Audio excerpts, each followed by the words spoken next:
Selamat datang di channel YouTube Kotak Hitam, menguak rahasia dunia penerbangan.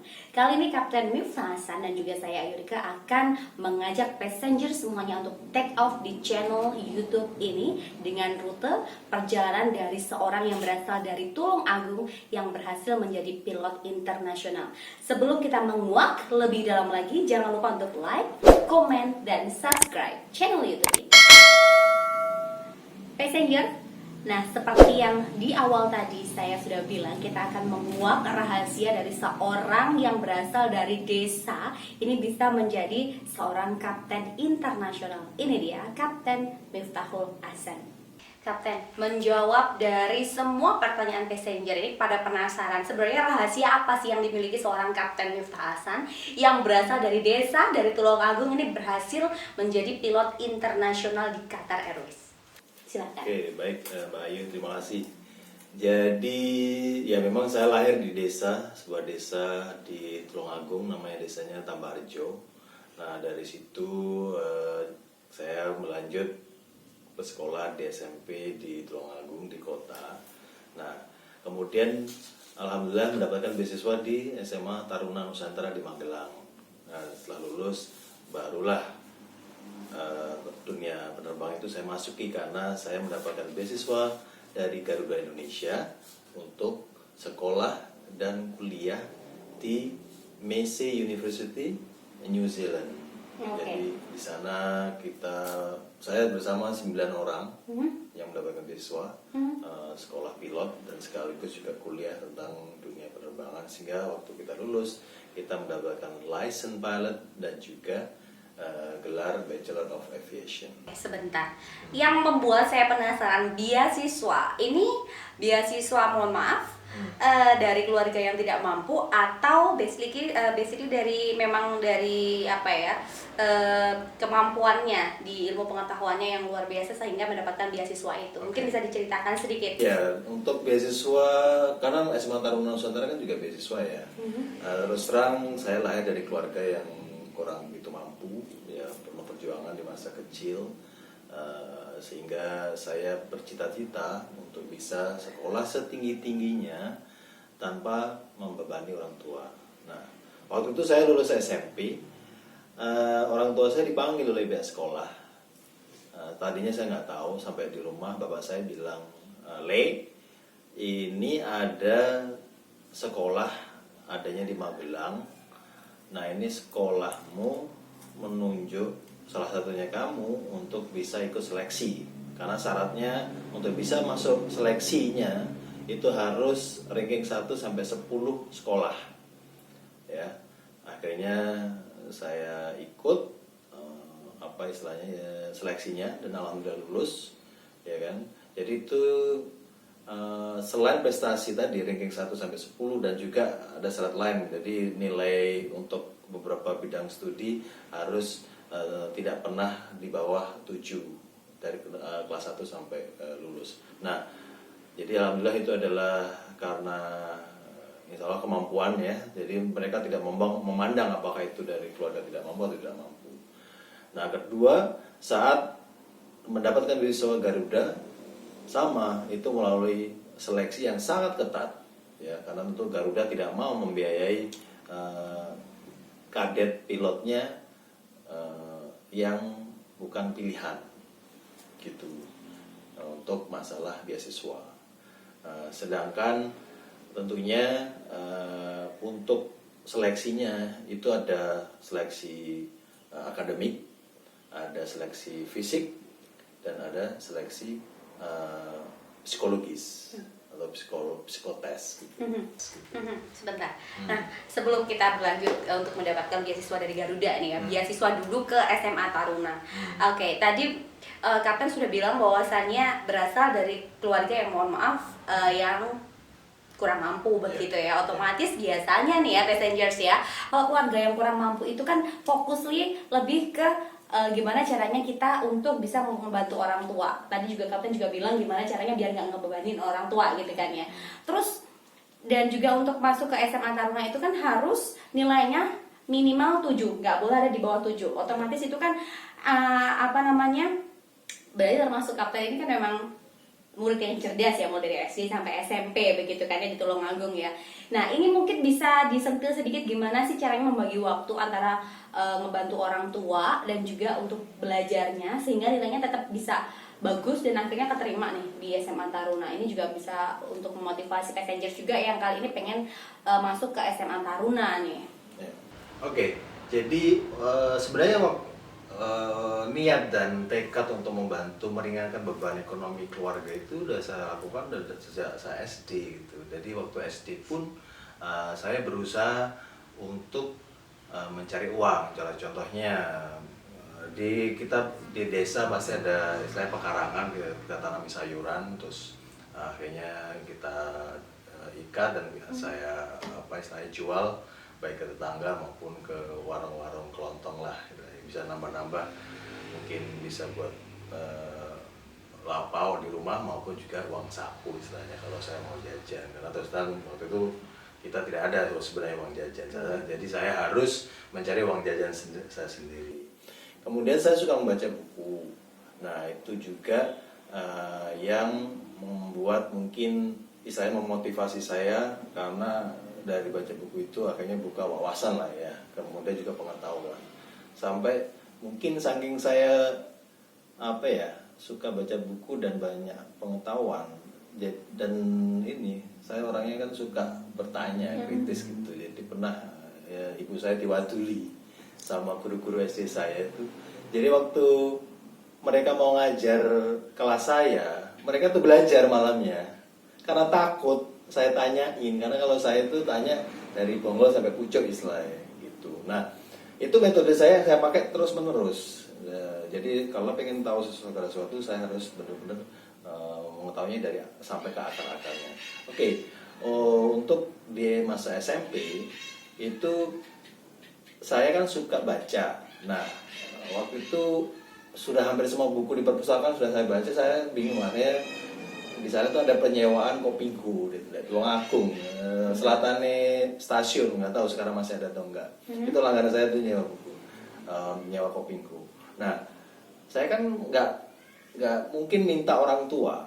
Akhirnya apa yang saya lakukan?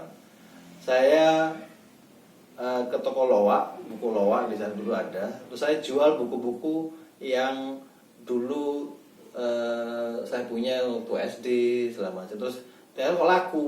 Akhirnya saya minta yang punya teman-teman itu, saya minta dan mereka boleh dan saya jualkan sehingga saya dapat uang dari situ juga. Itu salah satu yang mungkin waktu SMP lah yang saya lakukan. Kalau SMA, beasiswa, selain memang sekolahnya gratis, kita berasrama, dikasih makan gratis, tempat gratis, dan juga kita dikasih uang saku. Waktu di New Zealand selama 3 tahun juga sama, semuanya gratis. Sekolahnya, kuliahnya gratis, kita juga dikasih uang saku, biaya hidup, biaya penginapan, segala macam gitu. Seperti itu. Jadi ini adalah salah satu jawaban mungkin passenger pada nanya nih. Ternyata sekolah di SMA Taruna itu tidak melulu anaknya penggede ya.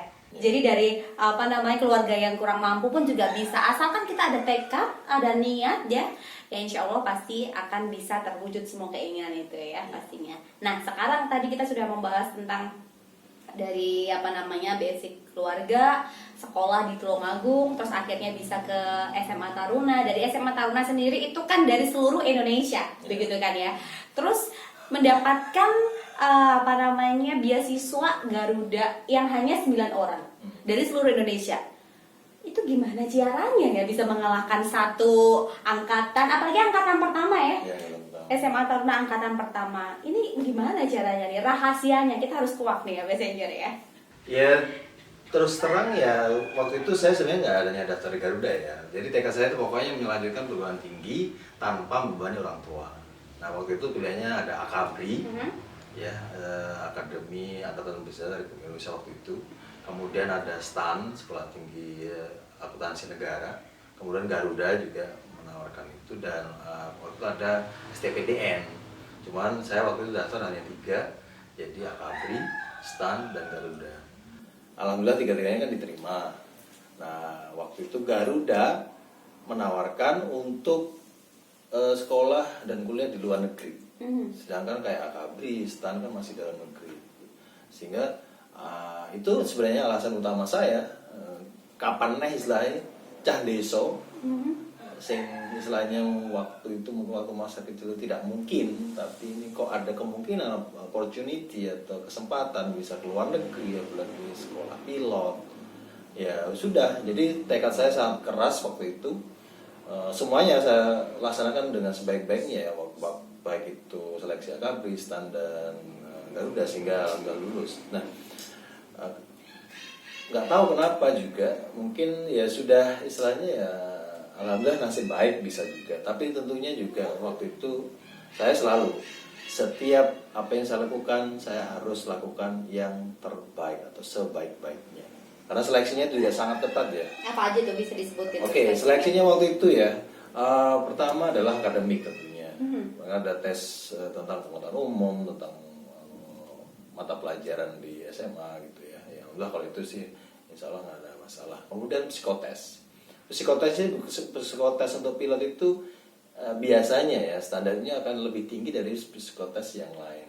Kenapa? Karena tentunya ya karena profesi ini akan profesi yang cukup menantang ya, sehingga itu tingkat level psikotesnya cukup tinggi. Kemudian juga ada tes fisik atau tes kesehatan. Jadi dari ujung kepala sampai ujung kaki, jadi cek otak kita, pendengaran, audiometri kita, penglihatan, paru-paru, terus seluruh badan dicek, apakah terus juga tentu cek darah, cek urin segala macam, feses, semuanya dicek. Jadi ya alhamdulillah lah waktu itu selama di SMA Taruna kita punya kegiatan fisik yang bagus, tempaan mental yang bagus, sehingga ya alhamdulillah semuanya itu saya merasanya nggak ada masalah. Terus yang satu sebenarnya yang khusus, ada tes bakat. Tes bakat di situ mereka pakai alat di mana itu melihat potensi atau bakat kita menerbangkan pesawat. Di mana pada saat itu kita kan belum pernah ada yang menerbangkan pesawat. Nah itu di situ dilihat, dan alhamdulillah saya tingkat kelulusannya sangat bagus, sehingga waktu itu makanya saya penyebutan pertama kali waktu pengumuman kelulusan itu saya yang pertama kali. Jadi sebenarnya waktu itu saya nggak tahu yang lainnya, yang 8 orang lain itu saya nggak tahu. Ya habis semuanya waktu itu di ruang makan bersama diumumkan ini adalah yang lulus Garuda. Nama saya pertama kali, orang semuanya bersorak. Saya nggak dengar lagi nama yang lainnya. Tapi akhirnya baru tahu setelah itu ternyata akhirnya total 9 orang itu tadi. Gitu ceritanya. Tes bakatnya bisa dikuak sedikit. Oke. Apalagi kan belum pernah tahu sama sekali dunia penerbangan itu seperti apa, begitu kan ya. Mungkin juga naik pesawat juga belum pernah kan saat itu. Belum pernah. Tes bakatnya itu seperti main game, pakai ada joystick. Terus kita dari joystick itu ada screen atau layar. Nah di layar itu kita harus menembak atau memasang target. Mungkin kalau kita sebagai pilot tempur itu loh, target yang bergerak terus kita masukin terus kita lock. Nah saat sudah bisa lock itu kita akan dites tentang memori. Jadi kita akhirnya di situ akan keluar mungkin angka selama 1 detik berapa angka, terus kita harus bisa mengetik ulang angka tadi. Itu salah contoh. Nah ini harus benar-benar kita monitor locknya ini lepas atau tidak. Jadi istilahnya multitasking, fokus, gerak, koordinasi antara mata, antara tangan. Nah itulah dari situ memang, dan itulah yang dilakukan kita saat terbang seperti itu. Merinding nggak begitu dengar namanya disebutin pertama kali lulus gitu kan ya, mendapatkan beasiswa dari Garuda. Gimana sih? Orang teman-temannya aja kan langsung tepuk tangan deh biasanya ya. Terus dari kapten sendiri apa nih yang dirasain? Mau pingsan? gitu kan? Atau ya sujud syukur, atau mungkin nggak ngerti ini tadi ngapain sih tiba-tiba kok ada aku yang dipanggil gitu. Ya, waktu itu saking akhirnya kan macam setelah nama disebutkan kan di situ ada 1 angkatan dan juga 2 angkatan di bawah kita ya. Jadi di ruang makan bersama itu kan sangat ramai. Angkatan 365 kali 3 hampir 1000 orang. Akhirnya semuanya bersorak terus banyak banget yang ngucapin selamat segala macem. Ya nggak tahu ya, macam ya sesuatu yang sangat ya istimewa gitu, dan itu nggak bisa saya gambarkan dengan kata-kata ya, tapi juga kebahagiaan, rasa bersyukur, dan ya terharu, tapi juga gembira bersama waktu, jadi bercampur aduk waktu itu. Oke. Nah, kan tadi kan bilang ya bahwa tiga-tiganya lolos nih ya, Akabri, Stan dan juga Garuda nih ya. Pasti ada pro kontra dong ya kalau semua ini lolos, terutama orang tua nih. Nah, ada nggak nih pro kontra antara pilihan kapten dan juga pilihan orang tua, sehingga akhirnya kapten memutuskan oke, aku di Garuda aja. Jadi waktu itu relatif pilihan terberatnya antara Akabri dan Garuda. Karena waktu itu masih tahun 93, masih era zaman Soeharto, Orde Baru. Nah, waktu itu ABRI itu adalah suatu instansi ataupun juga profesi yang nomor 1, Top, prestis paling tinggi. Di mana ya karir di militer maupun di sipil jadi pejabat itu hampir pasti waktu itu, semua pejabat semuanya dari sana. Nah waktu itu orang tua memang lebih berat mengarahkannya ke sana. Kalau terutama ibu saya juga pertimbangan kedua adalah takut kalau pilot nanti jatuh terus mati. Itu saya bilang, Bu, ya kalau mati itu kan bisa di mana aja. Banyak orang tidur di atas tempat tidurnya aja mati kan gitu ya, itu udah nasib lah ya. Terus saya jelaskan bahwa ini kesempatan saya untuk bisa keluar negeri, di mana itu ya tidak semua orang bisa istilahnya keluar negeri untuk bersekolah loh ya, bukan untuk menjadi, kan waktu juga banyak yang menjadi TKI istilahnya gitu ya gitu. Nah akhirnya ya disetujui mungkin dengan berat hati, dengan juga melihat saya orangnya kan keras kepala, mau dibilangin seperti apapun kalau itu udah jadi kemauan saya ya insya Allah saya akan lakukan. Oke, itu tadi. Oke, sebentar lagi saya akan menguak ya. Penasaran banget nih ya passenger ya tentang gimana sih sekolah di luar negeri, apalagi pertama kali naik pesawat, pertama kali ke luar negeri, dan juga di sana itu fokus untuk sekolah penerbangan. Jadi jangan kemana-mana, tetap aja untuk gabung di channel Kota Hitam bersama kita. Jangan lupa ya.